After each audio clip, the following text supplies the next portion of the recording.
બધાને કોઈ બોલતું નથી, એકાદ બોલ્યું કે ન સંભળાતો મારો અવાજ?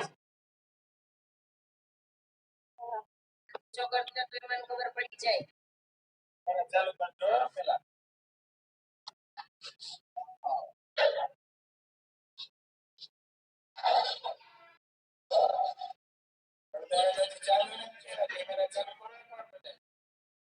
ચાલો આજે અમે જેને થયું હોય ન થયું હોય પણ હવેથી તમારો છોકરો ચેક કરવામાં આવશે. સ્કૂલે મંગાવીશ. હવે તમારી પરીક્ષાના થોડાક દિવસો બાકી રહ્યા છે, થોડાક મહિના તમે ભણો,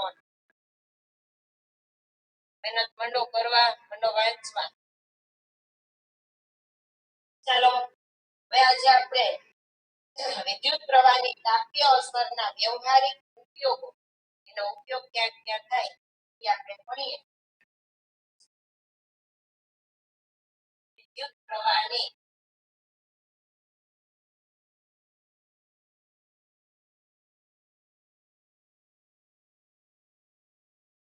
તાપીય અસરના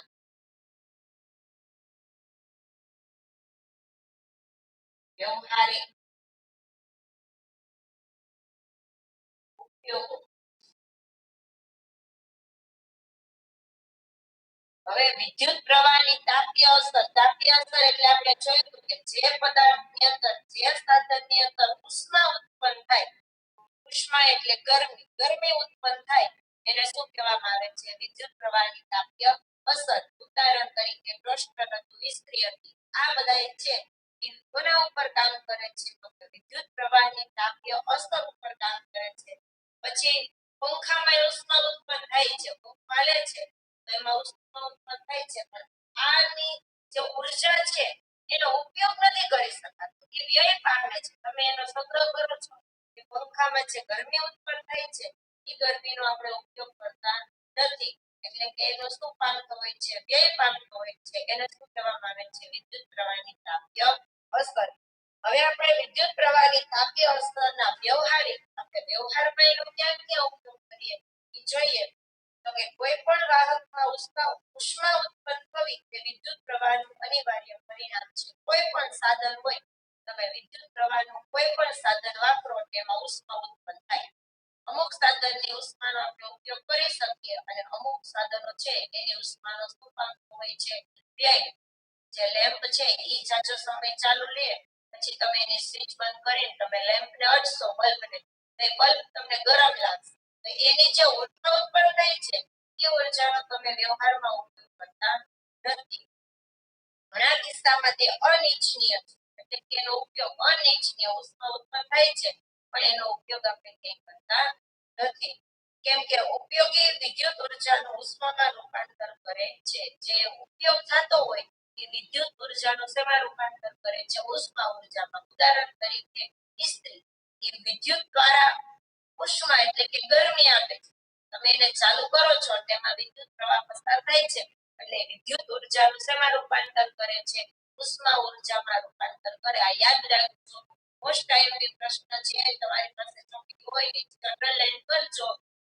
વિદ્યુત ઉર્જાનું ઉષ્મા ઉર્જામાં રૂપાંતર કરતું સાધન નીચેનામાંથી કયું છે? આવો તમને વિકલ્પમાં કે ખાલી જગ્યામાં પ્રશ્ન પૂછાય. કેમ કે એ પ્રશ્ન પૂછાય છે, ઘણી વખત પૂછાય કે પેલા જે વિકલ્પ તરીકે પરીક્ષા હોતી 50 માર્ક્સના વિકલ્પ હતા એમાં આ પ્રશ્ન પૂછાતો હતો કે વિદ્યુત ઉર્જાનું ઉષ્મા ઉર્જામાં રૂપાંતર કરતું સાધન છે, તો તમને પરીક્ષામાં પ્રશ્ન પૂછાય. તો ઇસ્ત્રી છે, ટોસ્ટર છે, આ વિદ્યુત ઉર્જાનું શેમાં રૂપાંતર કરે છે? ઉષ્મા ઉર્જામાં. એટલે કે વિદ્યુત દ્વારા તમે એને ચાલુ કરો છો એટલે એમાંથી ગરમી ઉત્પન્ન થાય છે. ઉષ્મા એટલે ગરમી, એટલે વિદ્યુત ઉર્જાનું શેમાં રૂપાંતર કરે છે? ઉષ્મા ઉર્જામાં રૂપાંતર કરે છે. વિદ્યુત પરિપથોમાં નિવારી ન શકાય તેવી ઉષ્મા વિદ્યુત ઘટકોના તાપમાનમાં શું કરે છે? વધારો. એટલે કે એનું કોઈ નિવારણ નથી, એટલે જે સાધનો છે એમાં તાપમાન એટલે કે ગરમી ઉત્પન્ન થાય છે અને તેના ગુણધર્મોમાં ફેરફાર કરી શકે છે. આમ છતાં વિદ્યુત પ્રવાહની તાપીય અસરની કેટલીક ઉપયોગી પ્રવૃત્તિઓ છે. વિદ્યુત ઇસ્ત્રી, વિદ્યુત ટોસ્ટર, વિદ્યુત ઓવન, વિદ્યુત કીટલી અને વિદ્યુત હીટર એ જાણીતા વિદ્યુત ઉપકરણો છે જે જૂલ ઉષ્મા પર કાર્ય કરે છે. એટલે કે આ બધા સાધનો જો યાદ રાખજો, વિદ્યુત ઉર્જાનું ઉષ્મા ઉર્જામાં રૂપાંતર કરતા સાધનો કે એક ઇસ્ત્રી, બીજું ટોસ્ટર જેમાં તમે સેન્ડવિચ ગરમ કરો છો એ ટોસ્ટર, ત્રીજું ઓવન જેની અંદર બધું બને છે, ઓવન ની અંદર બિસ્કિટ ને પીઝા ને જે બધું તમે ખાઓ છો આ બધું ઓવનમાં બને એ ઓવન. પછી કેટલી એવી આવે છે ચા ગરમ કરી એવી કેટલી આવે છે વિદ્યુત કેટલી જેમાં તમે ચા કરી દો એટલે ચા છે એ વિદ્યુત દ્વારા ગરમ થઈ જાય છે. પછી હીટર પાણી ગરમ કરવા માટે હીટર આવે. આ બધા છે એ વિદ્યુત ઉર્જાનું ઉષ્મા ઉર્જામાં રૂપાંતર કરતા સાધનો છે. એક માર્ક્સમાં તમને પ્રશ્ન પૂછાય વિદ્યુત ઉર્જાનું ઉષ્મા ઉર્જામાં રૂપાંતર કરતા સાધનો ક્યાં ક્યાં છે? આવો તમને પરીક્ષામાં પ્રશ્ન પૂછાય. આ ટીક કરજો, યાદ રાખજો ખાસ. વિદ્યુત ઉર્જાનું ઉષ્મા ઉર્જામાં રૂપાંતર કરતા સાધનો કે ઇસ્ત્રી, પછી ટોસ્ટર, ઓવન, વિદ્યુત કીટલી, પછી વિદ્યુત હીટર આ બધા ઉષ્મા ઉર્જાનું શેમાં રૂપાંતર કરે છે? શેમાં રૂપાંતર કરતા હોય છે? ઉષ્મા ઉર્જામાં. વિદ્યુત ઉષ્માનો ઉપયોગ પ્રકાશ મેળવવા માટે પણ થાય છે. હવે વિદ્યુત ઉષ્મા જે વિદ્યુત દ્વારા ગરમી ઉત્પન્ન થાય છે આ ગરમીનો ઉપયોગ ક્યારેક પ્રકાશ બલ્બ છે એ પ્રકાશ આપે છે એવી રીતે આને ઉષ્માનો સંગ્રહ કરીને પણ પ્રકાશ ઉત્પન્ન કરવા માટે ઉપયોગ થાય છે. કે વિદ્યુત બલ્બ ઉદાહરણ તરીકે શું આવશે? વિદ્યુત બલ્બ. અહીં બલ્બના ફિલામેન્ટમાં, ફિલામેન્ટ એટલે એનો તાર, યાદ રાખજો બલ્બ હોય તમે એમાં ઝીણા ઝીણા લેમ્પને જોશો તો તાર હશે.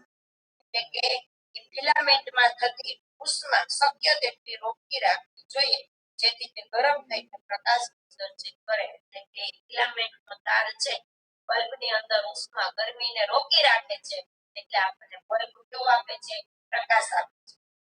જો એ રોકી ન રાખ શકે તો બલ્બ પ્રકાશ આપે નહીં. ફિલામેન્ટ આવા ઉચ્ચ તાપમાને પીગળવો જોઈએ નહીં. એટલે કે વધારે તાપમાન આપે તો એનો તાર પીગળવો ન જોઈએ. તાર પીગળી જાય, ફિલામેન્ટ એટલે બલ્બનો તાર છે એ પીગળી જાય. તમે બલ્બ બધાએ જોયા હશે ને? પછી જ્યારે બલ્બ ઉડી જાય પછી તોડી નાખે બધા, તોડી અને એમાંથી જે તારે કાઢતા હોય છે. એટલે કે બલ્બની અંદર રહેલો જે ફિલામેન્ટનો તાર છે એની અંદર શું થાય છે? ઉષ્મા એ તાપમાનનો સંગ્રહ કરી રાખે છે અને પછી એનો ઉપયોગ પ્રકાશ મેળવવા માટે થતો હોય છે. એટલે કે એમાંથી જે ગરમી ઉત્પન્ન થાય છે આ ગરમી છે શું કરે છે? તો કે આપણને પ્રકાશ આપે છે. બલ્બનો ફિલામેન્ટ બનાવવા માટે ટંગસ્ટન ખાસ યાદ રાખજો. વિદ્યુત બલ્બનો તાર બનાવવા માટે કઈ ધાતુ વપરાય છે? તો કે ટંગસ્ટન ધાતુ. કઈ ધાતુ વપરાય છે? ટંગસ્ટન. ખાસ મોસ્ટ ટાઈમ છે યાદ રાખજો.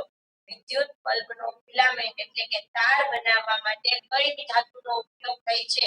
તમારી પાસે જે ચોકડી હોય, પેન હોય, ચોકડીની અંદર અંડરલાઈન કરી દો. પરીક્ષા ટાઈમે આવી અંડરલાઈન કરેલી જે લીટીઓ હોય એને વાંચાય જેને કારણે તમને ઘણા બધા એમાં પ્રશ્નો મળી શકે. એટલે કે બલ્બનો ફિલામેન્ટ એટલે તાર બનાવવા માટે કઈ ધાતુનો ઉપયોગ થાય છે? ટંગસ્ટન. જેનું ગલન બિંદુ તાપમાન ન હોય, ગલન બિંદુ ન હોય, ગલન બિંદુ. ગલન બિંદુ એટલે 0 સેલ્સિયસ કરતા પણ નીચું તાપમાન હોય એને ગલન બિંદુ કહેવાય. એટલે કે ટંગસ્ટન જે ગલન બિંદુ 3380 સેલ્સિયસ છે. એટલે કે 0 કરતા પણ એનું તાપમાન નીચું છે.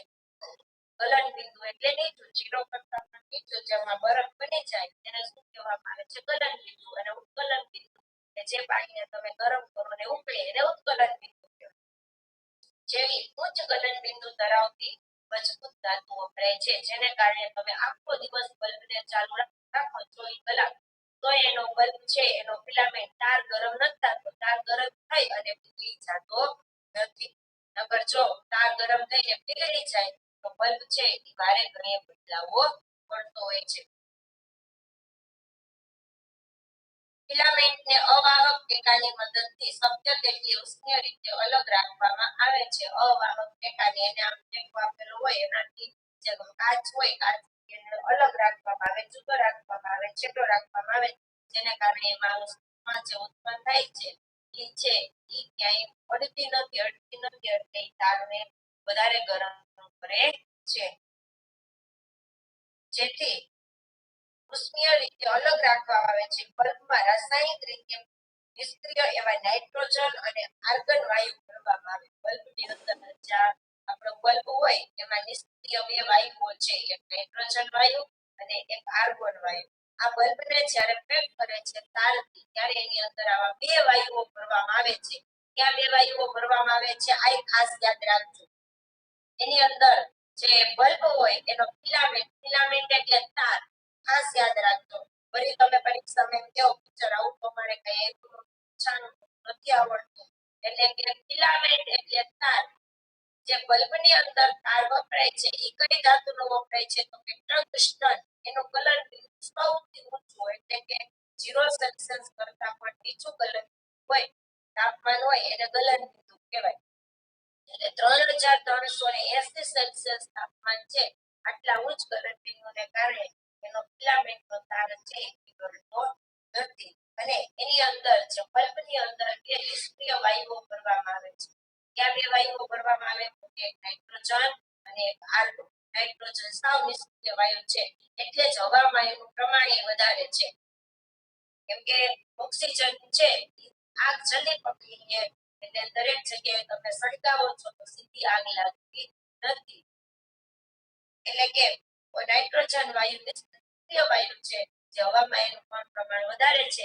એવી જ રીતે બલ્બની અંદર પણ ગરમ વાયુ ઉત્પન્ન થાય એટલે એને નિષ્ક્રિય ઠંડો કરવા માટે કયો વાયુ ભરવામાં આવે છે, નાઇટ્રોજન અને આર્ગન. આ બે કરજો, ખાસ યાદ રાખજો, જેથી ફિલામેન્ટનું આયુષ્ય વધે, એટલે કે તારનું આયુષ્ય વધી જાય. તમારો બલ્બ છે એ લાંબો સમય સુધી ટકી રહે. નકર ટૂંક સમયમાં એ મહિના 2 મહિના વધે 6 મહિનામાં એનો તાર છે પૃથ્વી અને ઓગળી જાય છે, અને પછી બલ્બ ખરાબ થઈ જાય, વળી તમારે નવો બલ્બ લેવો પડે છે. ફિલામેન્ટ દ્વારા વપરાતો મોટા ભાગનો પાવર ઉષ્મારૂપી હોય છે, એટલે કે એમાંથી જે પ્રકાશ ઉત્પન્ન થાય છે, વિદ્યુત ફિલામેન્ટ એટલે તારમાંથી જે વિદ્યુત પ્રવાહ પસાર થાય એ ઉષ્મારૂપી હોય છે, અને આપણને શું આપે છે, ઉષ્મા ઉર્જાનું પ્રકાશ ઉર્જામાં રૂપાંતર કરે. બલ્બ છે યાદ રાખજો, પેલા વિદ્યુતમાંથી ઉષ્મા ઉત્પન્ન કરે છે અને ઉષ્મામાંથી આપણને શું મળે છે, પ્રકાશ. એટલે બલ્બ છે એ વિદ્યુત ઉર્જાનું ઉષ્મા ઉર્જામાં રૂપાંતર કરે અને ઉષ્મા ઉર્જાનું પ્રકાશ ઉર્જામાં રૂપાંતર કરે છે. આ યાદ રાખજો પ્રક્રિયા ખાસ. ઘણીવાર પરીક્ષામાં આવો પ્રશ્ન પૂછાતો હોય છે. એટલે બલ્બ છે એ કઈ ઉર્જા ઉપર કાર્ય કરે તો કે વિદ્યુત ઉર્જાનું ઉષ્મા ઉર્જામાં પહેલા રૂપાંતર કરે છે, અને ઉષ્મા ઉર્જામાં પછી એનું પ્રકાશ ઉર્જામાં રૂપાંતર થાય છે. એટલે કે ફિલામેન્ટ દ્વારા વપરાતો મોટા ભાગનો પાવર ઉષ્મા રૂપે હોય છે, પણ થોડોક ભાગ પ્રકાશ સ્વરૂપે ઉત્સર્જિત થાય છે. જૂલ ઉષ્મા એટલે કે ઉષ્માની તાપીય અસરનો એક બીજો સામાન્ય ઉપયોગ વિદ્યુત પરિપથોમાં વપરાતા ફ્યુઝ છે. તમારી ઘરે ફ્યુઝ હોય, મીટર હોય ને તો એમાં આવો ફ્યુઝ હોય, આવો પછી અહીંયા તાર જોડેલો હોય, આવી રીતના આપણી બાજુ કરેલો હોય, અહીંયા તાર જોડેલો હોય. તમારા ઘરમાં જેટલો બધો તમે આ બધું એકાએક ચાલુ કરી દો છો, એમાં વિદ્યુત પ્રવાહ વધી જાય છે. પ્રવાહ વધે છે એટલે ઉષ્મા ગરમી વધારે ઉત્પન્ન થાય. ગરમી વધારે થાય ત્યારે તમારો તાર છે એ ઉષ્ણતા સહન ન કરે, એટલે ઘરની અંદર શોર્ટ સર્કિટ ન થાય એટલા માટે શું રાખેલો હોય છે, ફ્યુઝ રાખેલો હોય. ફ્યુઝનો તાર ઓગળી જાય એટલે ઘરની બધી લાઈટો છે એ બંધ થઈ જાય છે. એટલે કે ઉષ્માની તાપીય અસર ઉપર ઉપયોગ થતો એક બીજો પરિપથ છે એ છે ફ્યુઝ. તે પરિપથનો અને વિદ્યુત ઉપકરણોમાં અયોગ્ય રીતે વધી જતા વિદ્યુત પ્રવાહને પસાર થતો અટકાવીને તેનું શું કરે છે, રક્ષણ. એટલે આપણા ઘરની અંદર જે એકારે તમે ઘણા બધા સાધનો ચાલુ કરી દીધા હોય, વધારે પ્રવાહ ઉત્પન્ન કરે, વધારે વોલ્ટેજ વાળા સાધનો વાપરો, ત્યારે છે શું થાય છે, પ્રવાહ વધી જાય છે, જેને કારણે આવી રીતે શોર્ટ સર્કિટ થતો હોય તો જે ફ્યુઝ છે એનો તાર ઓગળી જાય અને ઘરની અંદર છે એ નુકસાન થતું અટકે છે. ફ્યુઝ ઉપકરણ સાથે શ્રેણીમાં જોડવામાં આવે. દરેક ઉપકરણ સાથે પંખો, લાઇટ, બલ્બ, ફ્રીજ, ટીવી આ બધા ઉપકરણ કહેવાય. આની આરે શ્રેણીમાં જોડેલું, ખાસ યાદ રાખજો. ફ્યુઝ છે એ તેમાં જોડેલો હોય છે શ્રેણી જોડાણ. આપણા ઘરનું જે જોડાણ છે એ સમાંતર જોડાણ છે, એ શ્રેણીમાં નથી. પણ બધાય ઘરના ઉપકરણો સાથે અને જે આપણી મેઇન્સ એટલે કે લાઇટ છે, જ્યાંથી આપણા ઘરમાં પાવર સપ્લાય થાય છે મીટરમાંથી, એ અને ઘરના ઉપકરણો આને શ્રેણીમાં જોડેલા હોય છે. બાકી ઘરના જેટલા બધા ઉપકરણો છે એ સમાંતર જોડાણ હોય.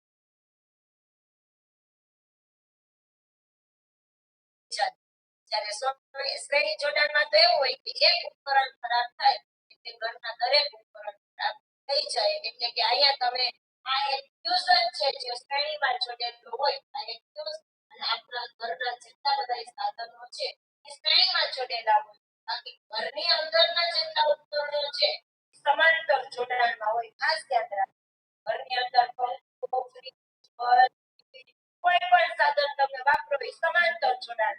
પણ ઘરના જે ઉપકરણોની આવે જે મેઇન લાઇન અને ફ્યુઝ, આ બેને શ્રેણીમાં જોડેલા હોય. એટલે તમે જો અહીંયા ફ્યુઝનો તાર ખરાબ થાય એટલે ઘરની બધી લાઇટ છે થઈ જાય છે. એટલે કે એ શ્રેણીમાં જોડેલા હોય છે. શ્રેણી જોડાણમાં એક ઉપકરણ ખરાબ થાય એટલે બધા ઉપકરણો છે એ બંધ થઈ જાય. કેમ કે તમે આ શ્રેણી જોડાણ જુઓ, આ બલ્બ બેટરી છે એમાં શ્રેણીમાં બધાય સાધન આવી રીતે મેં જોયા. હવે આ એક આઈડિયા તૂટી ગયો, અહીંથી પ્રવાહ તો અટકી ગયો એટલે ઘરમાં જાતો અટકી જાય. એટલે ફ્યુઝ અને ઘરની લાઈટ વચ્ચે જ્યાં મેઇન પાવર હોય એને અને ફ્યુઝની વચ્ચે છે આ ફ્યુઝ હોય. આખા ઘરમાં જ્યારે પ્રવાહ વધી જાય, તાપમાન વધી જાય ત્યારે આ ફ્યુઝનો વાયર ઓગળી જાય છે અને ઘરના ઉપકરણો સુરક્ષિત રહે છે. ઘરના ઉપકરણને કંઈ થતું નથી. એટલે યાદ રાખજો, ફ્યુઝને શેમાં જોડવામાં આવે છે? શ્રેણીમાં. ફ્યુઝ અને ઘરના ઉપકરણો શ્રેણીમાં હોય અને ઘરની અંદર રહેલા જેટલા બધા સાધનો તમે વાપરો છો એ સમાંતર જોડાણમાં હોય છે. ફ્યુઝ યોગ્ય ગલન બિંદુ ધરાવતી ધાતુ કે મિશ્ર ધાતુમાંથી બનેલો તારનો ટુકડો છે. ઉદાહરણ એલ્યુમિનિયમ, કોપર, લોખંડ અને લેડ. ફ્યુઝ કઈ કઈ ધાતુમાંથી બનાવવામાં આવે છે? કે આ શુદ્ધ ધાતુ હોય અથવા મિશ્ર ધાતુ, એલ્યુમિનિયમ, પછી કોપર, લોખંડ અને લેડ. આ ચારમાંથી કોઈ પણ એક ધાતુનો ફ્યુઝ બનાવેલો હોય છે. ફ્યુઝના પણ પ્રકાર છે. એક પેન્સિલ ફ્યુઝ આવે અને એક જાડો એવો ફ્યુઝ આપણા ઘરની અંદર જાડો ફ્યુઝ વપરાતો હોય છે. પછી કોઈ પણ સાધન છે, સાધન એની અંદર જે ફ્યુઝ હોય એ કેવો હોય છે? પેન્સિલ ફ્યુઝ હોય છે. કે ફ્યુઝ ઉડી જાય તો પણ કોઈ સાધનને નુકસાન થતું નથી. પરિપથના નિયત મૂલ્ય કરતાં વધુ વિદ્યુત પ્રવાહ વહે તો ફ્યુઝના તારના તાપમાનમાં વધારો થાય છે. ફ્યુઝનો તાર પીગળી જાય છે અને પરિપથમાં ભંગાણ સર્જાય છે. ફ્યુઝનો તાર પોર્સેલેન અથવા તેના જેવા અવાહક પદાર્થના આધાર પર રાખવામાં આવે છે. પોર્સેલેન અને કાંઈના જેવો અવાહક આધાર, એની ઉપર ફ્યુઝના તારને આવી રીતે બે બાજુ જોઈન્ટ કરી અને પછી એને ફ્યુઝના પ્લગમાં ભરાવી દે છે. જો ઘરનું તાપમાન વધે તો ફ્યુઝનો તાર પીગળી જાય અને ઘરના સાધનોને નુકસાન થતું અટકી જાય છે. આ યાદ રાખજો, ફ્યુઝનો તાર શેનો બનેલો હોય છે? તો કે કોઈ પણ ધાતુ, કઈ તો કે મિશ્ર ચાર ધાતુઓ છે, એલ્યુમિનિયમ, કોપર, લોખંડ અને લેડ. આ ચાર ધાતુમાં કોઈ પણ એક ધાતુનો તાર બનેલો હોય છે. અવાહક પદાર્થના આધાર પર રાખવામાં આવે છે, જેને બે ધાતુના છેડા હોય છે. આવી રીતે બે ધાતુના છેડા હોય છે. છેડા હોય અને અહીંયા જોઈન્ટ કરેલા હોય છે બે ધાતુના છેડાને. ઘર વપરાશમાં વપરાતા ફ્યુઝ 1 એમ્પિયર, 2 એમ્પિયર, 3 એમ્પિયર, 4 અને 10 વગેરે રેટિંગ ધરાવતો તારની જાડાઈ આ 1 એમ્પિયર હોય, આ 2 એમ્પિયર હોય, જેમાંથી વિદ્યુત પ્રવાહ કોઈ પાતળો હોય, જાડો હોય. એટલે કે ક્યાં સુધીના હોય છે? 1, 2, 3, 4, 1, 2, 3, 5 અને 10 એમ્પિયર ધરાવતા તારની જાડાઈ એટલી હોય છે. વગેરે રેટિંગ ધરાવે છે. વિદ્યુત સ્પીડ 220 વોલ્ટ પર કાર્ય કરતી હોય અને 1 વિદ્યુત પાવર વાપરતી હોય તો પરિપથમાં 1000 વોલ્ટ એટલે કે 220 વોલ્ટ એટલે 4.54 એમ્પિયર પ્રવાહ પસાર થાય છે. આ કિસ્સામાં 5 એમ્પિયરનો ફ્યુઝ વાપરવો જોઈએ. એટલે કે વિદ્યુત છે એ 200 વોલ્ટ 20 વોલ્ટ પર કામ કરતી હોય ત્યારે એમાંથી વપરાતી ઉર્જા ખર્ચાતી ઉર્જા છે એ ગરમ થાય છે. એના દ્વારા ખર્ચાતી ઉર્જા એટલે એનો તાર જે વિદ્યુત ઇસ્ત્રીનો તાર છે એ કેટલો હોય છે તો કે 5 એમ્પિયરનો હોય છે. કેટલા એમ્પિયરનો રાખવામાં આવે છે? 5 એમ્પિયરનો રાખવામાં આવે છે. હવે એના પછીનો પોઈન્ટ છે વિદ્યુત પાવર. આપણા ઘરની અંદર જે લાઈટ આવે એને પાવર કહેવામાં આવે છે. જે તમે મીટરમાં યુનિટ પાડો છો એ યુનિટને શું કહેવામાં આવે છે? વિદ્યુત પાવર. જે લાઈટ બળે છે ઘરની અંદર એ ઘરમાં તમારે એક લાઈટ ચાલુ હોય કે પંખો ચાલુ હોય ત્યારે યુનિટ જે ફરે છે મીટર ફરે છે એને શું કહેવામાં આવે છે? પાવર. તમે અગાઉના ધોરણમાં શીખ્યા છો કે કાર્ય કરવાના દરે પાવર કહેવાય. કાર્ય કરવાના દરને શું કહેવામાં આવે છે? પાવર. આ વ્યાખ્યા યાદ રાખજો. પાવર એટલે શું? એનો SI એકમ અને જણાવો. આવો તમને પરીક્ષામાં પ્રશ્ન પૂછાય. એટલે કે પાવર એટલે કાર્ય કરવાના દરને પાવર કહેવાય. ટૂંકમાં શું કહેવામાં આવે છે? પાવર કોને કહેવાય? તો કે જે કોઈ ઉપકરણની અંદર કાર્ય કરવાનું હોય આ કાર્ય કરવાનો જે દર છે એને પાવર કહેવાય. તે ઉર્જાના વપરાશનો દર પણ છે. ઉર્જા જે તમે વિદ્યુત ઉર્જા વાપરો છો તો વિદ્યુત ઉર્જાનો દર છે. સમીકરણ 12.21 વિદ્યુત પરિપથમાં વપરાતી અથવા વ્યય થતી ઉષ્મા ઉર્જાનો દર આપે છે. અને તેનામાં જે આપણે વિદ્યુત પ્રવાહની તાપીય અસર જોઈ એની ઉપર જ હતું તેને શું કહેવામાં આવે છે? વિદ્યુત પાવર. એટલે કે P બરાબર સૂત્ર યાદ રાખજો. પાવર નું સૂત્ર P બરાબર PI. એટલે કે વોલ્ટેજ અને પ્રવાહ બે કેવા હોય છે? એકબીજાના સમપ્રમાણમાં હોય છે. અથવા તો P બરાબર I વર્ગ R. જે તમને આપેલું હોય I વર્ગ R. તમને રકમમાં જે કંઈ આપેલું હોય એના ઉપરથી તમારે સૂત્ર મૂકવાનું આવે. તમને શું આપેલું છે અને તમારે છે એના ઉપર તમારે શું આવશે? સૂત્ર મૂકવાનું આવશે. એટલે કે પાવર નો SI એકમ વોટ. વોલ્ટ નહીં વોટ. શું આવશે? વિદ્યુત સ્થિતિમાનનો SI એકમ વોલ્ટ હતો. વિદ્યુત સ્થિતિમાનનો SI એકમ શું હતો? વોલ્ટ હતો. અને પાવરનો SI એકમ પાવરની સંજ્ઞા P એનો SI એકમ છે વોટ. ખાસ યાદ રાખજો. પાવરનો SI એકમ છે વોટ. શું આવશે? વોટ. આ એનો સૂત્ર છે. આ એનો SI એકમ છે. જે તમને પડે પેલા આખા આગળના બધા સૂત્રો લખાવ્યા છે ને કોષ્ટકમાં એ કોષ્ટકમાં આ સૂત્ર લખી નાખવાનું. પાવરનું સૂત્ર પાવરનો SI એકમ વોટ. પાવરનો SI એકમ શું છે? વોટ. વોટ એટલે એની સંજ્ઞા આવશે ડબલ. વોટ એટલે ડબલ. આ વોલ્ટ હતો. વિદ્યુત સ્થિતિમાનનો SI એકમ વોલ્ટ હતો. જ્યારે પાવરનો SI એકમ શું છે? વોટ. શું આવે છે? વોટ. 1 વોલ્ટ V એટલે વોલ્ટ. 1 વોલ્ટના વિદ્યુત સ્થિતિમાનના તફાવત હેઠળ ઉપકરણ 1 A વિદ્યુત પ્રવાહ વહેતો હોય તો ઉપકરણ વચ્ચે વપરાતો પાવર 1 વોટ છે આમ કહેવાય. એટલે કે કોઈ બધું એક જ હોય. વિદ્યુત સ્થિતિમાનનો તફાવત 1 હોય પછી એમાંથી વહેતો પ્રવાહ 1 હોય તો એના દ્વારા જે પાવર ઉત્પન્ન થાય છે એ એક જ હોય. હવે અહીંયા વોલ્ટ છે 1 છે, પ્રવાહ 1 છે. P બરાબર 1 ગુણ્યા 1 કરો તો પાવર એ કેટલો થાય? 1 થાય કે નહીં? 1 વોટ.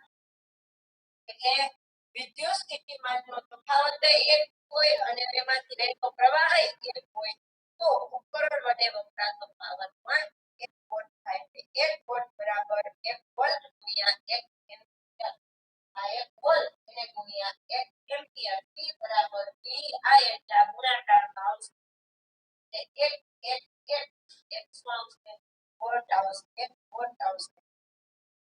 એકમ વોટ બહુ નાનો છે. આથી વાસ્તવિક વ્યવહારમાં આપણે ઘણો મોટો એકમ કિલો વોટ વાપરીએ છીએ. આ વોટ કયો એ નાનો છે. એટલે આપણા ઘરની અંદર જેટલા ઉપકરણો છે એ વાપરવા માટે એ નાનો છે.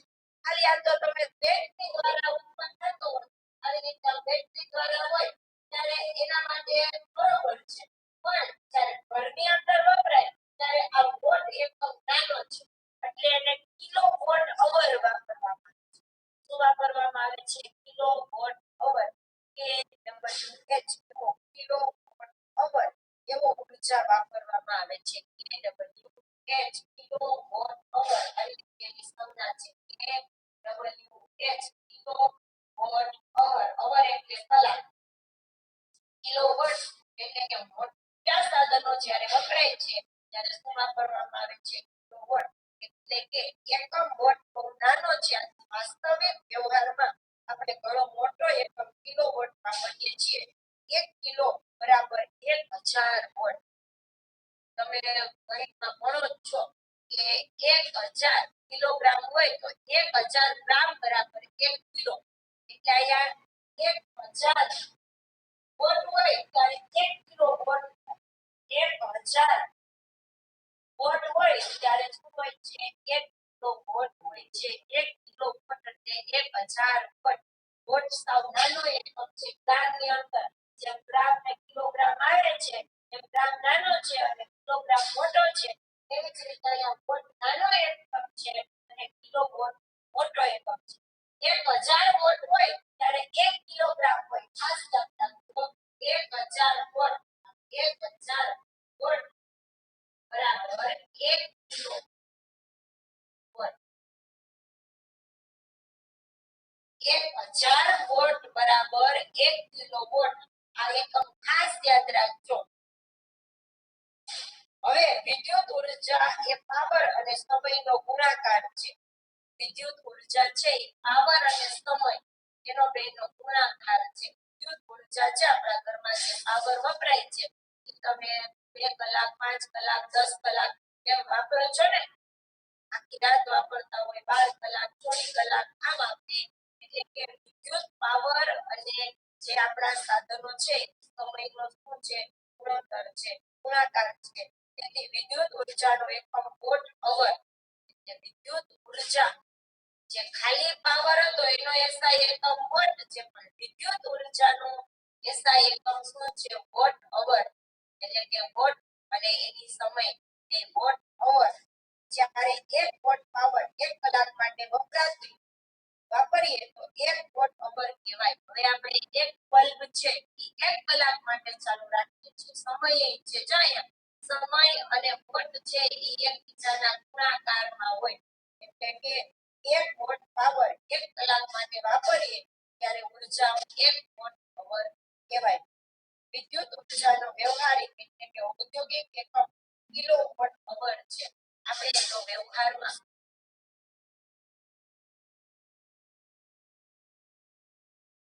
આજે તમારે એક ખાસ સૂચના એક પીરિયડ છે એ 9 વાગે નહીં હોય.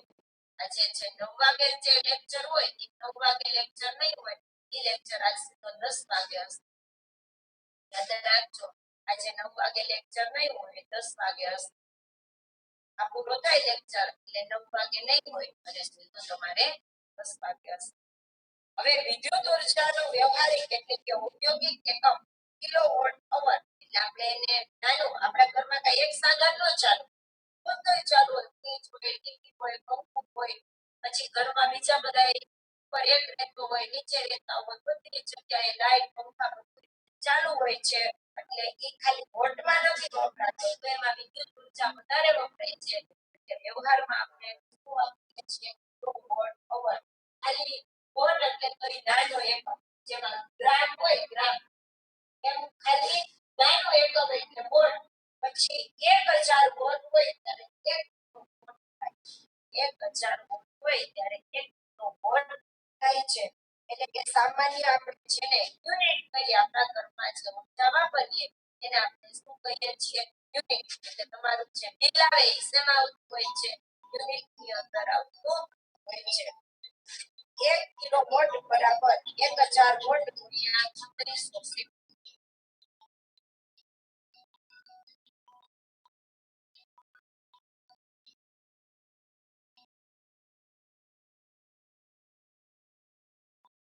હવે 1 કિલોવોટ 1 કિલોવોટ બરાબર વોટ અવર બરાબર એને શું બનશે કે ડબલ પેજ છે એને કિલોવોટ અવર એને બરાબર 1000 વોટ 3600 સેકન્ડ. 1 મિનિટની કેટલી સેકન્ડ હોય છે 60 સેકન્ડ હોય છે એટલે કે કલાકની 3600 સેકન્ડ. 1 કલાક એટલે 60 મિનિટ અને 1 મિનિટની 60 સેકન્ડ એટલે 3600 સેકન્ડ એટલે કે 3.6 ગુણ્યા 10 ની 6 ઘાત વોટ સેકન્ડ. આ ખાસ યાદ રાખજો. તમારે 1 કિલોવોટ બરાબર 1000 વોટ ગુણ્યા 3600 સેકન્ડ એટલે કે 3.6 ગુણ્યા 10 ની 6 ઘાત વોટ સેકન્ડ એટલે કે એના ઉપર કામ કરે છે જૂલ. 3.6 ગુણ્યા 10 ની 6 ઘાત જૂલ. ખાસ યાદ રાખજો જૂલ. આ તમારી પરીક્ષામાં પ્રશ્ન પૂછાય છે કે 1 કિલોવોટ બરાબર કેટલા જૂલ કામ કરે છે. 1 કિલોવોટ અવર બરાબર 3.6 ગુણ્યા 10 ની 6 ઘાત જૂલ કામ થાય છે. આ ખાસ યાદ રાખજો. યાદ રાખવાનો છે પરીક્ષામાં પ્રશ્ન પૂછાય છે 1 કિલો. હવે એક ઉદાહરણ આપેલું છે. એક વિદ્યુત બલ્બને 220 વોલ્ટના જનરેટર સાથે જોડેલ છે. વિદ્યુત પ્રવાહ 0.50 એમ્પિયર છે તો બલ્બનો પાવર કેટલો હોય? આપણે અહીં શું ગોતવાનું છે? પાવર. બલ્બનો પાવર ગોતવાનો. તમને આપેલો છે 20. કેટલો આપેલો છે? 220. આ કેટલો આપેલો છે તમને? 0.50. 0.50 કે હવે તમારે p ગોતવાનું. શું ગોતવાનું છે? p. તો તમારે ખાસ 9 વાગે બરાબર p આય. 9 વાગે તમારો જે લેક્ચર કેન્સલ કેતો તો ઈ ચાલુ જ રહેશે એટલે 9 વાગે બધા આવી જાજો પાછા. હવે વોલ્ટ કેટલો આપેલો છે અહીંયા 220 એમ્પિયર કેટલો આપ્યો છે 0.50 પોઈન્ટ કાઢો એટલે 50 ના છેદમાં 100 આ બે મિનિટ આવે આવી રીતે. હવે 22 ગુણ્યા 5 કેટલા છે 22 ગુણ્યા 5 10 બની જાય 10 ને અંક્યા p બરાબર 110 વોટ. શું આવશે? જૂલ પ્રતિ સેકન્ડ. આ વોટ એ કહેવાય p બરાબર 110 વોટ આ જૂલ પ્રતિ સેકન્ડ. એટલે કે કાર્ય કરવું પણ થાય અને કેટલો સમય બે ગુણોત્તરમાં છે ને ગુણાકાર સમય અને પ્રવાહ ઊર્જા બે ગુણાકારમાં છે. p બરાબર 110 વોટ. કેટલા વપરાય છે? કેટલી ઊર્જા વપરાય છે? તો કે એક વિદ્યુત બલ્બને 220 વોલ્ટના જનરેટર સાથે જોડેલો હોય ત્યારે એમાંથી 0.50 ઊર્જા વપરાય છે. તો બલ્બનો પાવર કેટલો પાવર વાપરે છે? તો કે 110 એક સેકન્ડની અંદર 110 વોટ